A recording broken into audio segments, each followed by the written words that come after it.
Thank you. So thanks for having me back. I guess this is on the record, so the interview with Kerry is going to be great, by the way. I want to talk about the election next Tuesday, what it's going to produce, probably, what will come in the next 2 years as a result of it, and how it's going to lead into 2016. And I'm going to do it in 12 minutes. So it's the only time in my life somebody told me to talk faster. First of all, it seems to be you've got, and these will be, I will speak in caricature because both political parties have become caricatures on purpose, if you look at their advertising. The Republican Party is a sort of a case of pick your peak. Whatever you're mad at, vote against the Democrats. Think of it. If there's anything that's bugging you, the weather, you've got an arthritic condition, whatever it is, stick it to Obama. Because it's his fault, obviously. And that is a caricature, but it's so true. It's sort of like a mood ring. If you're down, stick it to this guy. So if it's Ebola you're worried about, or maybe too worried about, it seems, or it's ISIS and our inability to come up with a strategy for defeating it or containing it, or it's you don't like the president, just period, or you don't like what Hillary Clinton said last week about corporations don't create jobs, or anything. Or you don't like what somebody in the administration said about Bibi Netanyahu. By the way, Bibi's feelings are not hurt. He sees his chance.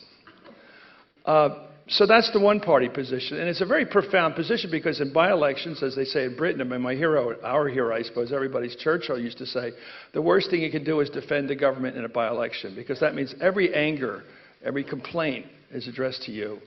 And they just stick on you. And so that's the situation of this election coming up. Now, what are the Democrats offering as their caricature? Pretty much nothing. I mean this. This is not a comic statement. This is a tragic statement. It's like a Safeway with nothing in it, except a couple point-of-purchase items as you go past, People magazine and the rest of it. We'll do income equality, although it's not quite clear how this bill is going to change things. And we're going to do minimum wage, although we're going to go for an eye-popping number so that it'll never pass. But these are not the issues that fill your shopping cart.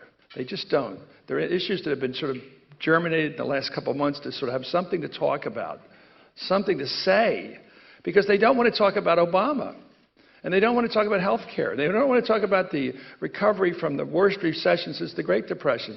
For some reason, there has become an inability of Democrats to be positive and to sell and to be happy, just reasonably happy. They're disillusioned. And so to me, the iconic statement of the year was that of Alison Lonergan Grimes when she was asked who she voted for. That's an easy one. This is easy. I voted for Obama. I've been voting Democrat since I was 18. I was for Hillary Clinton, of course. Everybody knows that, but I ended up voting for the nominee of my party against the nominee of the other party, which I thought was a better candidate. Just say it. There wouldn't even been a news story. But for a number of reasons, possible reasons, and I, of course, I believe in conjecture. I'm trying to figure these things out, like most of us. I don't accept political people's answers. I always assume if it's better than it looks, they'll tell you. If it's better than it looks, they will always tell you. So always assume the way it comes across is the best possible picture they can give you. Always assume that, because they got flaks all over the place to put out the story to correct anything that isn't quite the best. And if it's worse, they're never going to tell you. I think there's a very good possibility that Alison Lonergan Grimes is a very honest person. And wanted to avoid, as Kathleen Parker, the conservative columnist, wrote in the Post, wanted to avoid a lie. And when she was asked the question, knew that it would be worse if she gave a dishonest answer. But she didn't want to say, I didn't vote for Hillary Clinton. I mean, I didn't vote for Barack Obama because I was thinking how much I like Hillary Clinton. And that's possible, too, because we don't know. We just simply don't know who she voted for.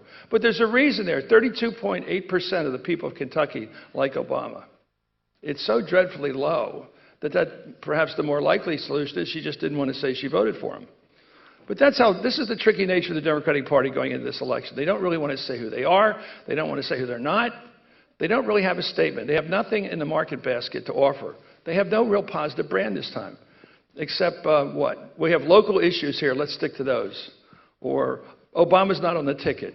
These are not winning arguments. In fact, If you look at all the references to the president, who I like, all through the campaign, the only references to them are negative. The only thing people have been hearing with this $4 billion of advertising in the last year, most of it is attacking Obama and silence about Obama. Attacking him or silence about him. So what do you think is going to happen next Tuesday? The voters are going to go in that booth and vote against Obama. So all this clever hiding from him. It was a great line from the American Revolution. Either we hang together or we hang separately. The Democrats should remember that as the results come in next Tuesday night. Now, I love to make predictions, and often I'm right. Nobody else makes predictions. It's too tricky. But I'll tell you, I think they could win up to 10 seats in the Senate. And since we don't know the future, even next week, we don't know what the next Ebola is going to be, the next thing, the next glistening object. How about this? When you start to watch, if you watch MSNBC that night or watch anybody, basically watch 7 o'clock and watch the results coming in from Kentucky. If it says too close to call, too early to call doesn't tell you anything. Too close to call is the key one. Then, if you're a Democrat or progressive, be a bit optimistic because it means it's going to be a much closer election than people have been predicting. If, on the other hand, the news at 8 o'clock from New Hampshire is too close to call, look out. Because that is the high water mark of their hopes.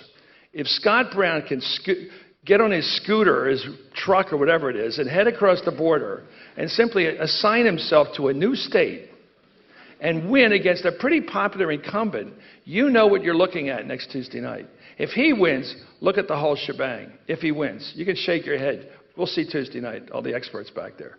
I'll tell you, watch closely. So he's in there. He's now pulled ahead in the polls the last couple of days. That is, to me, absolutely unbelievable. So we're going to see. New Hampshire's a little bit off the Democrat, a little bit to the right now. We'll see. But that's the way to look at it. I always love audacity, though, right, left, or center. I love audacity. People that run when there's no prayer in the world to win.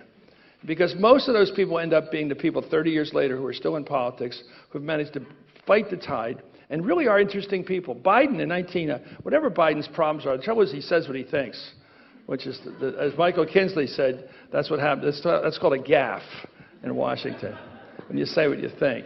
Biden won in 1972, the year McGovern won. He ran against a two-term incumbent senator who had been governor for a couple of times, a congressman a couple of times. Nobody could beat Caleb Boggs in Delaware. He was 29 years old. He was already losing his hair. And I remember seeing a poster of him or a billboard going down to Rehoboth one weekend. I said, that guy doesn't have a prayer of beating. Well, he did. He beat him by putting out a tab, what we call a drop. It's like a New York Daily News simulated newspaper. And on the front of it, it said, Joe Biden's making an impact in the U.S. Senate. He hasn't even been elected yet, just against a white space, just the black words. And then inside was a picture. On the left side was him with Phil Hart, next with something about consumerism. The next page was something about defense with Scoop Jackson. Next thing was about Hubert Humphrey and something else. It made him look like a senator, and they dropped it out by volunteer delivery to every house in the state, and they won.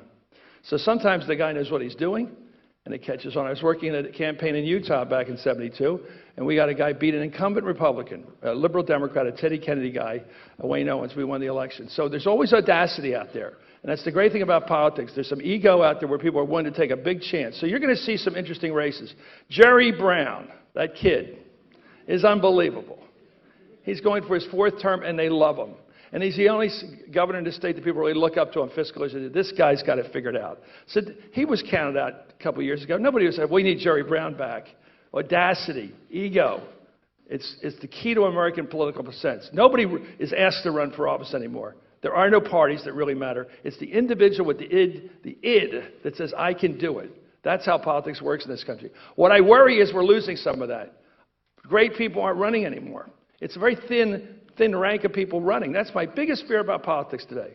That people don't have the guts to say, damn it, I'm going to run. I may be a college professor at Villanova, but I'm running. And I'm going to make them say no to me. It's rare today because of all this stuff in politics. Let me talk about 2020 after this election, Tuesday night. If it's a big Republican roll, about three things are going to happen. One is the Republicans are figured they got it all figured out, just running against Obama. And they'll do it again in 2016. All we got to do is be negative.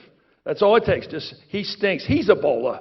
He is Ebola. You know, they'll just do it. There's no limit to the outrage, by the way. They will say anything about this guy. They will say he is Ebola. We finally figured it out. We got it from him. They don't care. Some of these guys said I was close to him. It really bugged me. I had to be close to him. And then Chris down in Florida hugged him, and he lost. I mean, it's weird. It's like cooties. It's weird.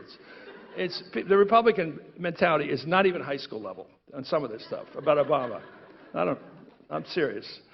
That's why it's funny. The Democrats are going to be scared. They'll be just so scared. They'll say, oh, we got to run from the president. We got to just go back to our basic constituency groups, minorities, Hispanics, when we got to play the usual cards and all we got left. We got to hold on to what we got, the little bit left of power. We got to be little scaredy cats. And that's a really awful instinct. That's the way a lot of Democrats, when I was in politics, reacted to Reagan. Most of these movements last about a day and a half. So this anger against Obama, that'll pass because he'll pass. And you can't run against the guy who's gone. But they're going to try because you always fight the last war. So the Republicans come out of this loaded for bear. We got them. We're going to keep sticking at those people. We're going to vote against immigration. We're going to vote against any kind of deal on infrastructure. We're not going to do nothing. It's going to be a big no for 2 years. And the Democrats will be scared. And they won't offend the Hispanics, for example, in a really good immigration bill. They won't say a word about enforcement, for example, because they don't do that. So they'll chicken out. Here's the interesting things that you might learn here that you won't learn anywhere else. There's something in the Senate called the Permanent Investigating Subcommittee. It's the committee that Joe McCarthy made famous back in the early 50s. It's not that there's a Joe McCarthy out there, unless, of course, Ted Cruz gets that job. By the way, check the pictures. They look so much alike, it's frightening. That's not fair, of course. That's why I did it. But this guy, Chuck Hagel, got $200,000 from the North Koreans. Didn't you hear? That's Ted Cruz. Or he might have. That's real McCarthy. He might have. That committee has the power. I just found out this last week. I got all the details. That subcommittee is the only panel in either House of Congress where all it takes is the chairman of the committee to issue a subpoena. That has complete power, and it's year-round. It never ends. It has a complete mandate to investigate anything or everything. Okay? Guess who's ranking member on that committee and will become the chairman of that committee in January? John McCain. So my sense is John McCain is a serious person. He's really angry a lot of the time, but he's serious. He's not Darrell Issa. So when he moves with that subcommittee, and if he holds onto that chairmanship, he will use it. So we may see next year real investigations of IRS, real investigations of Benghazi, anything that they see on their scope that might be interesting, even in a bipartisan sense, to look at. They're going to be going after that. So what may happen the next 2 years is what happened after the Republicans grabbed the Congress in 1946, after that long period of the New Deal. They spend the next 2 years investigating, which they tend to like to do. As they said back then, begin the morning with a prayer and end it with a probe. Just keep it up. This is the Republican mentality coming out of this election. If they win a lot of seats in the Senate, if they win another 12 seats in the House, they're not coming in there to legislate. Don't kid yourself. They're going in there to investigate, because that's the strength of the legislative body, with complete power over the subpoena in both houses. And this is what Nixon was worried about, and rightfully so, because if you look at the history of presidents who have gotten in trouble, it's the other party that controls the subpoena power. Look at Watergate. Democrats had the subpoena power. They investigated him. They caught him. They caught the taping system. They caught it all. Same thing with Iran-Contra against Reagan. Same thing against Clinton when he got impeached. The power of the subpoena is everything. And if it's in the other party's hands, look out. They know this. They know exactly what I'm saying. They knew it a long time ago. I didn't have to tell John McCain that he's got the power of the subpoena next year. So expect 2 years of investigations and negative politics. How's that going to set up the elections of 2016? Well, I assume Hillary Clinton's going to run for president. I assume she'll do very well in the primaries. She may face opposition from Jim Webb or I don't know who else. The guy from Vermont, Ben and Jerry's country. I'm not sure that's going to be a big challenge. But that'll be fun, a little left wing. Elizabeth Warren's not going to run officially, but she'll be out there offering herself up as the attacker of Wall Street, which is popular among the Democrats because political parties are known by who they hate. Republicans hate big government. They hate what's left of the unions. The Democrats don't like big corporations. So that's going to be interesting. Hillary Clinton, I think, has a great opportunity to sell herself and win the election big. But I'm just a moderate Democrat. I'm somewhere center-left, so I have a prejudice. Most people don't admit their prejudices. I do. I have a prejudice. I'm always for the Democrat who's the most liberal on foreign policy and the most conservative on domestic policy.